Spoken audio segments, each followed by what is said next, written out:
ఈ టైంలో ఎవరు ఫోన్ చేశారో? హలో. హలో అమ్మా, నేను ప్రియానే. ప్రియాంక, ఎలా ఉన్నావే బంగారు తల్లి? నేను బాగానే ఉన్నానమ్మా, అల్లుడు గారు కూడా బాగున్నారు. ఫోన్లే అమ్మా, మీరు బాగుండాలని యేసయ్యకు ప్రతిరోజు ప్రార్థన చేస్తున్నానే. అమ్మా, నేను రేపు ఇంటికి వస్తున్నానే. అవునా? అవునమ్మా, మీ అల్లుడు గారు ఆఫీస్ పని మీద వారం రోజులు బెంగళూరు క్యాంప్కి వెళ్ళారు. మీరు ఊరు వెళ్తున్నారు కదండి, నేను మా అమ్మని చూసొస్తానని అడిగాను. ఆయన వెళ్ళమన్నారు. సరే అమ్మా, అసలే ఎండాకాలం, ఎండ ముదరకుండా త్వరగా బయలుదేరు. అలాగే అమ్మా, ఉంటాను, బాయ్. రేపు అమ్మాయి ఇంటికి వస్తుంది. దానికి చిన్నప్పటి నుండి పాయసం అంటే చచ్చేంత ఇష్టం. అది వచ్చేటప్పటికి పాయసం చేద్దాం.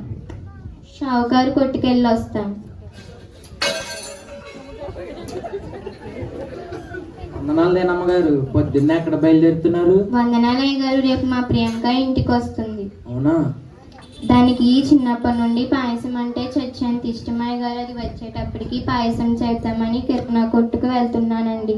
మంచిదమ్మా, మీ అమ్మాయిని తీసుకుని వచ్చే వారం చర్చికి రండి. వస్తామయ్య గారు, మీరు మా ప్రియాంక కోసం పిల్లోడ పుట్టాలని ప్రార్థన చేయండి. తప్పకుండా చేస్తానమ్మా. నేను సంఘ పెద్దగాని కలిసి వస్తాను, మీరు వెళ్ళండి. వెళ్ళండి అయ్య గారు, నేను కిరాణా తెచ్చుకుంటాను.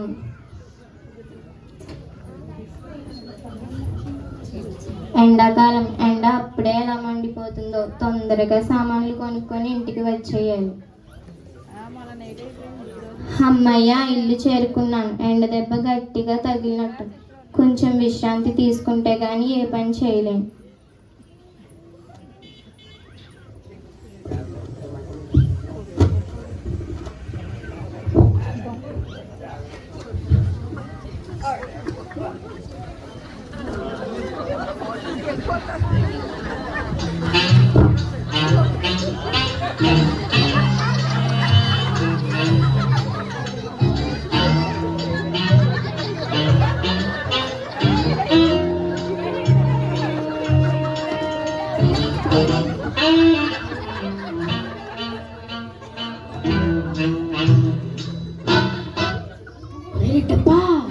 నువ్వు ఆ గదిలో చూడు, నేను గది చూస్తాను. నువ్వు అక్కడ ఏముందో చూడు.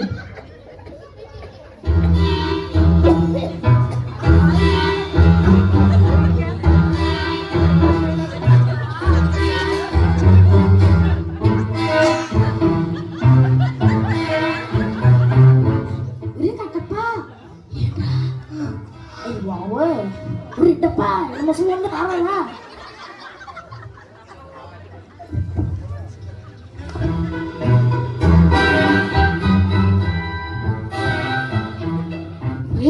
బతికిందా చచ్చిందా? అందులో ముందు ఇల్లు దాచుకున్నాను ఆడండి.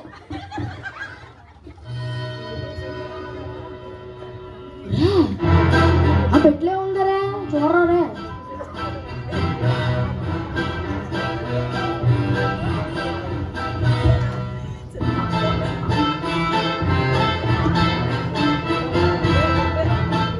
ఇందులో ఏమీ లేవురా, చిన్న చీర, దుప్పట్లు తప్ప.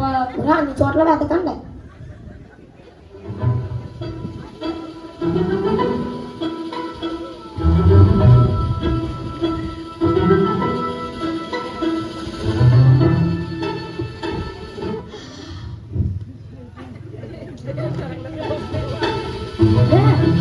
సంచలే ఉంది. ఏమో కట్టప్ప, ఉండి తెచ్చి చూద్దాం.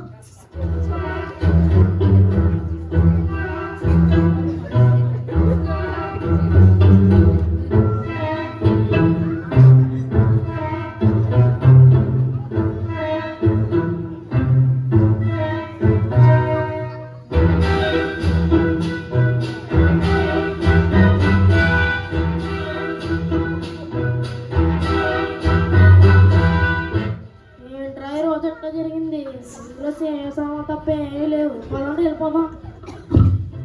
నాకు పాయసం అంటే చాలా ఇష్టం రా.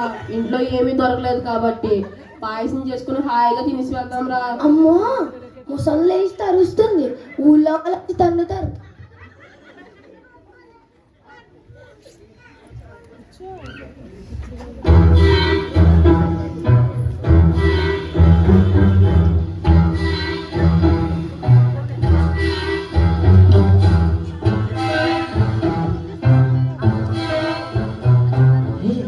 ముసలి లేవదు.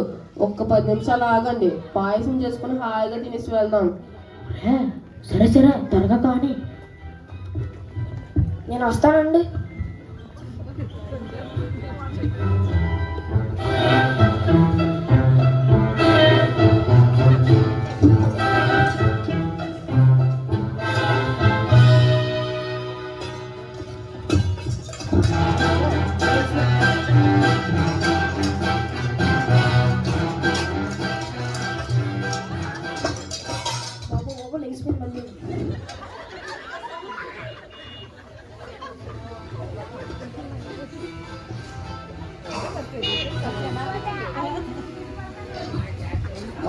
పాయసం వదిలింది, ఇది వేడికి తెచ్చాను.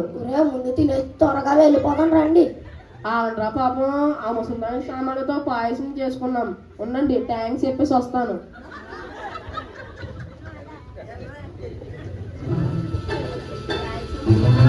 అమ్మో అమ్మో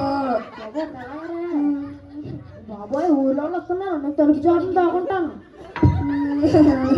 అమ్మో, నేను మంచం కింద దాకుంటాను.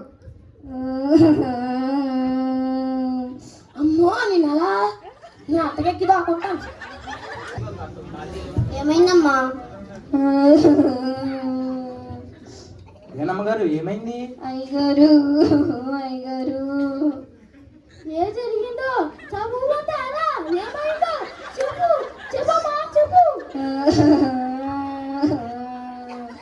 చెప్పమ్మా, ఏం జరిగిందో తెలియాలి కదా. ఏం అడిగినా అని చెప్పట్లేదు, అంతా పైవాడికే తెలియాలి. రామయ్య, పెద్ద మనిషికి అంతా పైవాడికే తెలుసు అంటున్నావు. తలుపురికొని దాకున్నాడు తెలీదా? మంచం కింద దాకున్నాడు తెలీదా? ఉన్నాడు, కాలంటే వెళ్ళి చూసుకో.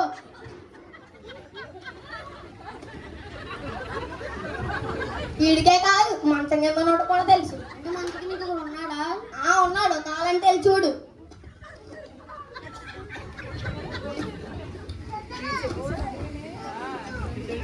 అసలు మీరు ఎవర్రా? ఆ ముసలిది ఎందుకు అలా ఏడుస్తుంది? మేము దొంగలం. దొంగలా? దొంగలని వారు ఒప్పుకున్నాక ఇంకా అలా చూస్తున్నారేంటి?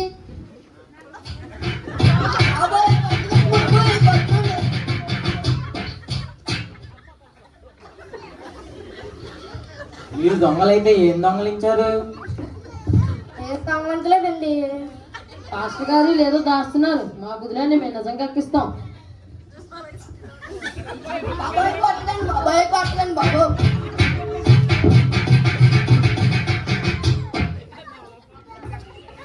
సరే, ఆ ముసలిది ఎందుకు అలా ఏడుస్తుంది? ఇదుకు థ్యాంక్స్ చెప్పండి, అంతకి ఏడుస్తుంది. థ్యాంక్స్ చెప్తే ఏడుస్తుందా? పాస్టర్ గారు వెళ్ళి పోలీసులకి చెప్పాలి, అప్పుడు కాక తెక్కుతారు. ఉందండయ్యా, మీరు దొంగతనానికి వచ్చారు. సరే, మీకేమీ దొరకలేదు. తర్వాత ఏం జరిగింది? మాకేమీ దొరకపోండి, మాకు ఒకటి దొరికింది. ఏంటది? మాకు పాయసం సామాన్ బ్యాగ్ దొరికిందండి. పాయసం సామాన్ ఉన్న సంచా? అవి వచ్చేసుకున్నారు. పాయసం వండుకున్నామండి. వండుకొని ఏం చేశారు? పాయసం సామాన్లు ముసలిదాని కదండి, నేను వేడి గట్టితో వెళ్ళి వెళ్ళి ఆ వేడి గరిటి చేతిలో పెట్టి ముసలిదాన అన్నాడండి. అయ్యా పెద్ద మనుషులు, ఈ ముగ్గురు దొంగలు చేసే చిలిపి పనికి దేనమ్మ చేయి కాలు ఏడుస్తుంది.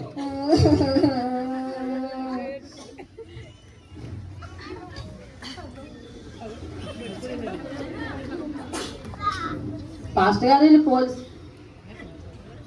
వెళ్ళి పోలీసులకి చెప్పాలి, అప్పుడు కాక తెక్కతారు. సార్, తెలుగు చేశాను సార్. కొట్టుకోండి సార్, కొట్టుకోండి. మేము ఇంకెప్పుడు దొంగతనం చేయండి సార్, కొట్టండి. ఏమండి, మీరు అమాయకపు దొంగలు ఎలా జీవించాలో తెలియక అలా చెడ్డ పనులకు అలవాటు పడ్డారు. అయితే ఏంటండి, వదిలేమంటారా? పుట్టుకతోనే ఏ మనిషి చెడ్డవాడు కాదు. వీళ్ళు నెల వదిలేస్తే రేపు ఇంకొకటి కూడా చేస్తారు కదండి. వాళ్ళని అలా వదలొద్దు, సరిచేద్దాం. ప్రతి మనిషిలోనూ జన్మ, కర్మ అనేది పాపాలు ఉంటాయి. వాటి గురించి ఆలోచిస్తూ ఇద్దరు వారికి మారుతారని చూడాలా. లేదు, వీరిని నాతో తీసుకుని వెళ్తాను. వారి పాపాలను తొలగించుకొని మారు మనసు పొందేలా చేస్తాను. అది ఎలా జరుగుతుంది? మంచి పాపను ఎవరు తొలగించగలరు? ఏ పాపం లేని యేసుక్రీస్తు తీసివేయగలడు.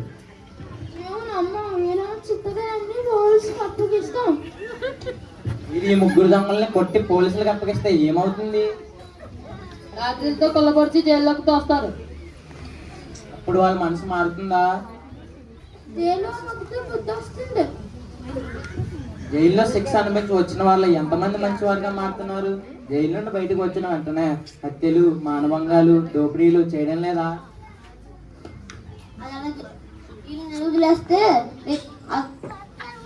వదిలేస్తే మన దుర్ముఖులు అవుతారు కదండి. నేను వీరిని యేసు దగ్గర నడిపిస్తాను. ఆయన వారి హృదయంలో ఉన్న పాపాలను తొలగిస్తాడు. నువ్వేమంటావు దేనమ్మా? మీరు యేసు ప్రభుని నమ్ముకొని మంచిగా జీవిస్తారా? అమ్మా, మమ్మల్ని క్షమించమ్మా, మేము తెలియక తప్పు చేసాం. అయ్యారు ఎన్నాళ్ళు జలసాలకు అలవాటు దొంగతనాలు చేసాం. అమ్మా, మా వల్ల ఎంతో మంది జీవితాలు నాశనం అయిపోయాయమ్మా. పాస్టర్ గారు, ఆ యేసు ప్రభు మా పాపాలు క్షమిస్తాడా? ఈ రోజు పాపాలంటే ఏంటో తెలిసి వచ్చింది. యేసు ప్రభువా, మా పాపాలు క్షమించు స్వామి, క్షమించు. చూసారా, వారి పాపాలను ఒప్పుకున్నారు, పశ్చాత్తాపం పడుతున్నారు. దేవుడు తప్పకుండా ఇలాంటి వారి పాపాలను క్షమిస్తాడు. పాస్టర్ గారు, ఇలాంటి దొంగలు కూడా యేసు ప్రభు మంచివారుగా చేస్తారా? మాలో ఉన్న పాపాలను క్షమిస్తాడు పాస్టర్ గారు. యేసు అందరికీ దేవుడు, ఆయన అందరి పాపాలని క్షమిస్తాడు. పాస్టర్ గారు, మాకు కూడా యేసు ప్రభు ఇచ్చే రక్షణ కావాలి. అయ్యగారు, నా పాయసమేమో కానీ ఈ రోజు దేవుడు ఇంతమందికి రక్షణ ఇచ్చారు. మరి మీ అమ్మాయి వచ్చాక ఏం పెడతావమ్మా? ఈయన చేయకుండానే పాయసం ఈ తింగరి దొంగలతో దేవుడు చేయించి ఉంచాడండి. అదే తను. రండి, చర్చికి వెళ్ళి ప్రార్థన చేసుకుని వద్దాం. అమ్మ తేనమ్మా, వెళ్ళొస్తాం. వెళ్ళండి అయ్యగారు.